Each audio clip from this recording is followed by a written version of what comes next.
खासदार वसंतराव चव्हाण जयंतीनिमित्त राज्यस्तरीय लोकशाही वक्तृत्व स्पर्धेला उत्स्फूर्त प्रतिसाद.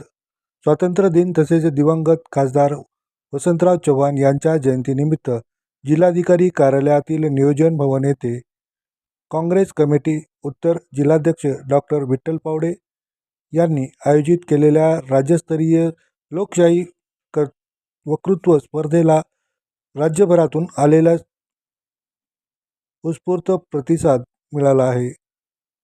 देशातील सद्यस्थिती, लोकशाहीसमोरील आव्हाने, पुरस्काराची भूमिका आणि विविध ज्वलंत सामाजिक राजकीय प्रश्नांवर स्पर्धकांनी परखड मते मांडली.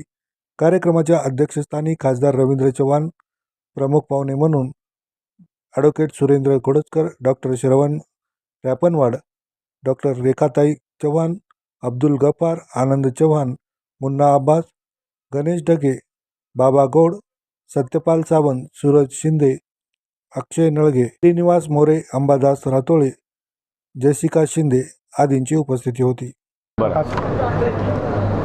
स्वातंत्र्य दिनाचं औचित्य साधून आणि त्याचबरोबर स्वर्गीय दिवंगत खासदार वसंतरावजी चव्हाण साहेब यांच्या जयंतीच्या निमित्तानं आमचे उत्तरचे जिल्हाध्यक्ष माननीय विठ्ठल भाऊ पावडे यांच्या संकल्पनेमधून राज्यस्तरीय लोकशाही वक्तृत्व स्पर्धेचं आयोजन या ठिकाणी नांदेडला करण्यात आलेलं होतं. मोठ्या प्रमाणात स्पर्धक आज या ठिकाणी आलेत. स्पर्धेचे विषयही त्या ठिकाणी चांगले निवडण्यात आलेले होते. सध्याच्या राजकीय परिस्थितीवर जेनजीनं जे आंदोलन केलं आहे जंतर मंतरवर, तो विषय होता. माननीय राहुलजी गांधी यांनी भारत जोडो यात्रा जी केली होती भारतामध्ये, तोही विषय होता.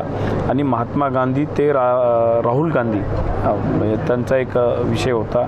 आणि जो सध्या भारतामध्ये वेगळ्या परीक्षेचं पेपर फुटीचं जे प्रकरण आहे, नीट असेल, TET असेल, तो एक विषय होता. स्पर्धकांनी अतिशय चांगल्या प्रकारे मांडणी केली.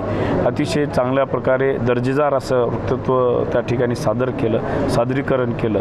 आणि एक मला वाटतं की ह्या अशा स्पर्धा परीक्षा म्हणजे या वक्तृत्व स्पर्धा या ठिकाणी झाल्या पाहिजे. आणि जो आजकालची जी नवीन पिढी आहे त्यांनाही म्हणजे वाचनाची सवय लागली पाहिजे आणि वक्तृत्व स्पर्धेच्या माध्यमातून एक स्टेज करत त्या विद्यार्थ्यांना भविष्यामध्ये मिळालं पाहिजे.